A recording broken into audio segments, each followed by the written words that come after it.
And the next story is 13-year-old trans child granted permission to start puberty blockers. I do believe she's a trans girl. Just having a double check. Yeah. Yeah.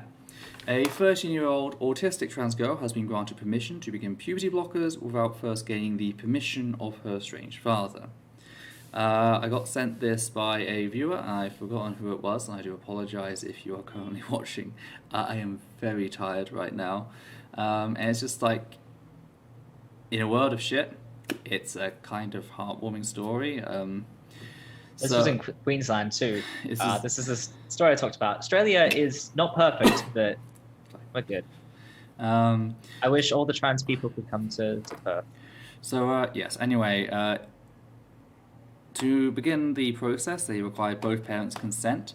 The only problem is the father's current whereabouts were unknown. Though it's noted in court that he hadn't supported the child, who's only known by A, he hadn't supported A's transition, the court heard. To quote the article we got here, the court heard he was abusive and a drug user when he was with the family. The mother said she and A had moved away to escape the abuse, end quote. The article also stated that, quote, A's case is the first of its kind heard in the Supreme Court and not the Family Court of Australia. And, you know, this whole thing was about, do we really need to go and get permission from the father in order for the child to begin puberty blockers? And thankfully, the court looked at the case and went, okay, no, you do not need to get permission, because that just would have opened up a whole can of worms. The father could have dragged things out again. They weren't supportive.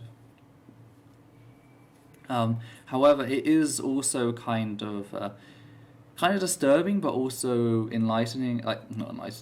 uplifting, how this is specifically about a 13-year-old autistic trans girl, considering all of the ableism and insinuation that autism and its relation to being trans is like thrown out there by transphobes who are saying, they're not just exploiting, lesbians, but autistic lesbians, and autistic people don't have any autonomy and can't look after themselves, sort of thing.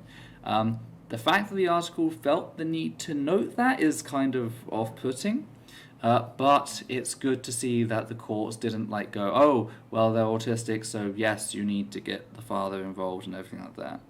I gotta be honest, every single time I see an article like this just bring up that the kid is autistic, it makes me so angry. I'm so sick of, because I know people read that, and even if they don't know they're doing this, immediately in their head they say subhuman, unable to make choices, needs protection. And I've talked about this before, but I had to protect myself growing up. I could not rely on anybody. So the idea that autistic people don't know what's good for us or what we need, or how to protect ourselves, I did a pretty damn good job for a confused, abused kid. Autistic does not mean incapable. Yeah. You do need to take it on a case-by-case basis. You need to know what they're doing. You need to listen to the person and see them as a full human being. So, is there anything you'd like to add to that story? Or it's quite a nice little palate cleanser. It's just like, hey, there's positivity in the world. Really happy for this kid. Yeah, I'm really happy for her too. That the Queensland courts did the right thing. And she's got her mother in her corner by looks of things. And I'm glad that her abusive father is not anywhere near her. That's also a very good thing. It just sounds like a lot of good things for this kid, which is great with everything that's going on in the world.